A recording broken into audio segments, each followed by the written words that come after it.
ये नहीं शीशा बचा के टूट गया, सवाल ये है कि पत्थर किधर से आया था, उन पत्थर मारने वालों की पहचान कौन करेगा।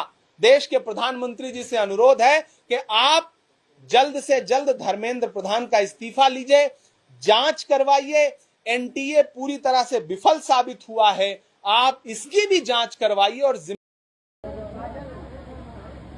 मैं बस यही कहना चाहती हूँ कि बंगाल के चुनाव के बाद जो हालात बनाए जा रहे हैं, जिस तरीके से लोकतंत्र की हत्या कर दी जा रही है, एक पार्टी को मिट्टी में मिला दिया जा रहा है, तो ये लोग, इनके जो इरादे हैं वो बहुत खतरनाक है। आज ये अपनी संख्या साम दाम दंड भेद से संसद में बढ़ाना चाहते हैं। असली मकसद जो है वो ये है कि वोटों से तो ये। हेलो मैं दानिश। इमरान प्रतापगढ़ी साहब और सांसद दिकरा हसन जी की एक छोटी छोटी सी क्लिप देखिए वीडियो की शुरुआत में। इस कंप्लीट वीडियो को जरूर देखिएगा। वीडियो को देखने के बाद आपके जहन में क्या सवाल आने कमेंट्स पे जरूर बताइएगा, क्योंकि दोनों की विचारधाराएं इस भारतीय जनता पार्टी को जड़ से हटाना है। 27 की न्यू तैयार की जा रही, बाकी सब कुछ इस वीडियो में देखते हैं। इमरान साहब को पहले सुनते हैं। लगातार इस देश के छात्रों से, इस देश के युवाओं से, इस देश के किसानों से, इस देश के गरीब मजदूरों से, अलग अलग क्षेत्र के लोगों से लगातार सालों से मिलते आ रहे हैं। एक सुबह आप सोकर उठते हैं तो आप देखते हैं कि राहुल गांधी जी मुखर्जी नगर में प्रतियोगी परीक्षा के तैयारी करने वाले छात्रों के साथ सुबह सुबह बैठे हैं। एक सुबह आप सोकर के उठते हैं, जब देश सो के उठता है तो राहुल गांधी जी हरियाणा में किसानों के बीच में धान की रोपाई कर रहे होते हैं। एक सुबह आप सोकर के उठते हैं तो राहुल गांधी जी दिल्ली की सब्जी मंडी में उन सब्जी बेचने वाले मजदूरों के साथ खड़े होते हैं। तो हमारा आंदोलन इस देश को बचाने, इस देश की शिक्षा व्यवस्था को बचाने का आंदोलन है। हम किसी से प्रभावित, हमसे सब प्रभावित हैं। राहुल गांधी जी ने जो जो घोषणाएं, जो भविष्यवाणियां इस देश में की थी, चाहे वो कोविड की सुनामी की भविष्यवाणी हो या इन दिनों राहुल गांधी जी जिस तरह से आर्थिक सुनामी की बात कर रहे हैं और अब शिक्षा व्यवस्था के चौपट होने की बात कर रहे हैं, दरअसल वो कांग्रेस पार्टी का आंदोलन है। हम लगातार इन मुद्दों को उठा रहे हैं। देश की पार्लियामेंट के अंदर मैंने बतौर सांसद राज्यसभा में अब तक 4 से 5 बार देश के विश्वविद्यालयों की बदहाली का मुद्दा उठाया है, फीस वृद्धि का मुद्दा उठाया है। हमारे सारे नेता उठाते रहते हैं। तो हम लगातार इन मुद्दों को उठा रहे हैं। हम किसी से प्रभावित नहीं है। हम सीधे सीधे इस देश के उन छात्रों के आंसुओं से प्रभावित हैं जो मानसिक पीड़ा झेल रहे हैं नीट जैसा परीक्षा का पेपर लीक होने की वजह से। एक सवाल हो गया, दूसरे सवाल को सामने खड़े हुए शख्स इनसे दूसरा सवाल पूछ रहे हैं।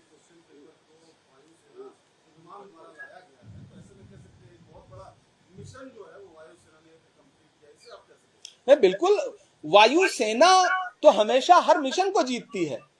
हमारे देश की वायुसेना, हमारे देश की थल सेना, हमारे देश की जल सेना, हमें गर्व है। उनको तो कोई मिशन दिया जाए वो तो जीतेंगे ही।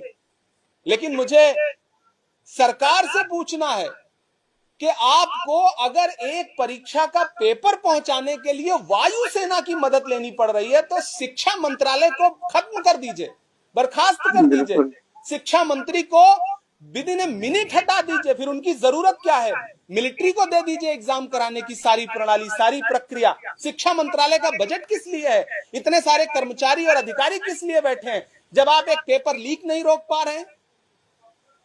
इस देश की सेना पे हम सबको गर्व है। उनको तो आप जो भी टास्क देंगे वो तो पूरा करेंगे, क्योंकि हमारे देश की सेना बनी ही ऐसी है।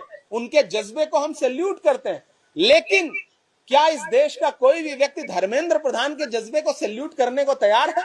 शिक्षा मंत्रालय के जज्बे को इस समय कोई सैल्यूट करने को तैयार है? नहीं, क्योंकि उन्होंने इस प्रणाली से, शिक्षा प्रणाली से, शिक्षा के जो भविष्य की प्रणाली है, भविष्य की जो उम्मीदें हैं, उस पर कुठाराघात किया है और लोग उसकी वजह से आहत हैं। छात्र मानसिक पीड़ा से गुजर रहे हैं। जी,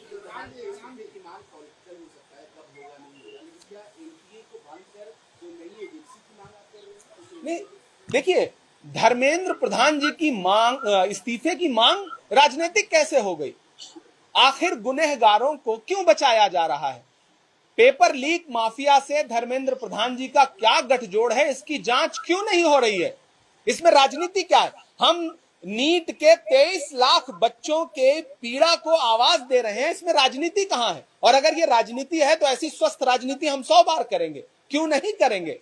आप परीक्षा पे चर्चा करें इवेंट बना करके, वो राजनीति नहीं है, वो शैक्षणिक कार्यक्रम है। और नेता प्रतिपक्ष अगर देश के छात्रों से मिले तो वो राजनीति है।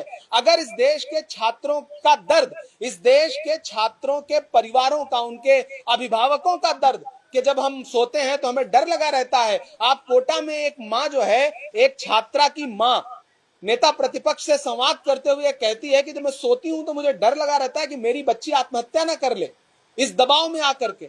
इस पीड़ा को अगर नेता प्रतिपक्ष स्वर दे रहे हैं, आवाज दे रहे हैं, तो अगर सरकार ये कह रही है कि राजनीति है, तो मुझे लगता है कि सरकार सिर्फ और सिर्फ पेपर लीक माफियाओं को, धर्मेंद्र प्रधान को, शिक्षा मंत्रालय की कमजोरियों को, उसकी नाकामियों को बचाना चाहती है, जो हम लोग होने नहीं देंगे। हम लगातार उसके खिलाफ प्रोटेस्ट करेंगे। 9 अगस्त को दिल्ली में पूरे देश से हम आह्वान कर रहे हैं, दिल्ली चलो का।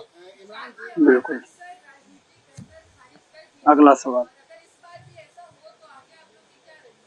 बिल्कुल खारिज नहीं होने चाहिए। मैं देश के मीडिया का भी आह्वान करूंगा कि आपके बच्चे भी नीट का एग्जाम देने वालों में से होंगे, आपके बच्चे भी प्रतियोगी परीक्षाओं की तैयारी करने वालों में से होंगे।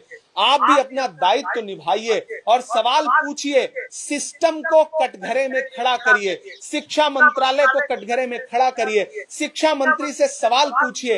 आपने नीट का एग्जाम दोबारा करा दिया, इस पर अपनी पीठ थपथपाइए मत। सवाल ये नहीं शीशा बचा के टूट गया, सवाल ये है कि पत्थर किधर से आया था। उन पत्थर मारने वालों की पहचान कौन करेगा? देश के प्रधानमंत्री जी से अनुरोध है कि आप जल्द से जल्द धर्मेंद्र प्रधान का इस्तीफा लीजिए, जांच करवाइए।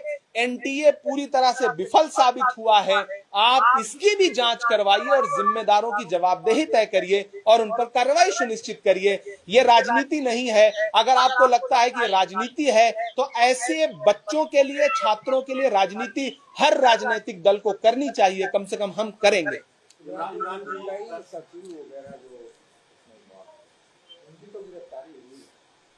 कहां, कौन से बड़े अधिकारी की गिरफ्तारी हुई है? आप सवाल का सरलीकरण क्यों कर रहे हैं? धर्मेंद्र प्रधान जी सीधे सीधे जवाब दें। आप छोटे छोटे मछलियों को गिरफ्तार करके आप ये कहेंगे कि हम जो है वो मगरमच्छ को छोड़ दे रहे हैं, इससे काम नहीं चलेगा। आप शिक्षा मंत्री की जवाबदेही तय कराइए। 89 कमोबेश 89 पेपर लीक पिछले 10 वर्षों में हो चुके हैं। ये छोटा आंकड़ा है। क्या आप सेंचुरी लगाने के बाद? तो आप इस वीडियो को देख चुके हैं, इमरान प्रताप गढ़ी साहब के वीडियो को देख चुके हैं। अब आपको लेकर चलेंगे हम सांसद इकरासन जी के वीडियो की तरफ। उम्मीद है आपको उनका वीडियो भी पसंद आने वाला है। आइए सांसद इकरासन जी क्या कह रही हैं, उनको सुनते हैं। इधर देखिएगा। भाई, चाचा जी और अनुज भैया, आप सभी का बहुत बहुत धन्यवाद। गंगों से भी कुछ लोग आए हैं, विश्वेंद्र चौधरी जी और सभी सम्मानित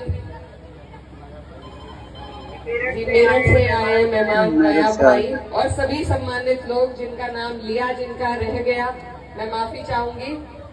आज सबसे पहले तो देर हुई मुझे आने में, क्योंकि तबीयत थोड़ी बुखार की दिक्कत आ रही थी, तो माफी चाहूंगी। लेकिन अच्छा भाई, शुक्रिया। ये जो कार्यक्रम है आज, ना तो चुनाव है ना कोई और मकसद है हमारा। कोई नहीं। तो आज हम जिसलिए यहाँ इकट्ठा हुए हैं, आज जो हालात देश में, प्रदेश में आप देख रहे हैं, अगर कोई अड़ने का और लड़ने का काम भारतीय जनता पार्टी से कर रहा है तो वो सिर्फ और सिर्फ समाजवादी पार्टी है। चाहे सड़क पे हो, चाहे संसद में हो। अगर इनके नापाक मंसूबों को कोई रोक सकता है तो वो सिर्फ और सिर्फ समाजवादी पार्टी है, और आप लोगों की ताकत उस पार्टी के पीछे है, वरना कोई इन्हें रोकने में कामयाब नहीं हो।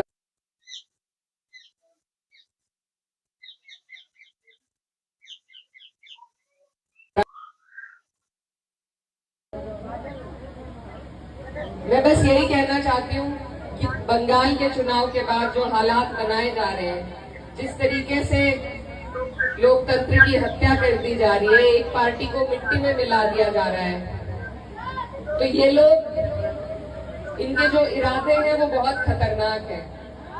आज ये अपनी संख्या साम दाम दंड भेद से संसद में बढ़ाना चाहते हैं। असली मकसद जो है वो ये है कि वोटों से तो ये जीत नहीं पाए, 400 पार का इनका नारा था, 250 तक सीमित रह गए थे आप लोगों की ताकत की वजह से। अब खरीद फरोख्त और डरा धमका कर ये संसद में अपनी संख्या बढ़ाना चाह रहे हैं, और उसका नतीजा ये होगा कि वो जो संविधान है जिससे आपको और हमें सुरक्षा मिलती है, जिसमें आपके और हमारे अधिकार छुपे हैं, जिसकी बदौलत आज आप और हम फिर भी सर उठा के जीने का काम कर पा रहे हैं, ये उस संविधान को बदलना चाहते हैं। वोटों से नहीं जीत पाए तो अब दूसरी नीति से डरा धमका कर वो काम करना चाह रहे हैं। तो इसीलिए भाई गंभीरता की बात है, 2 मिनट ध्यान से सुन लो बच्चों।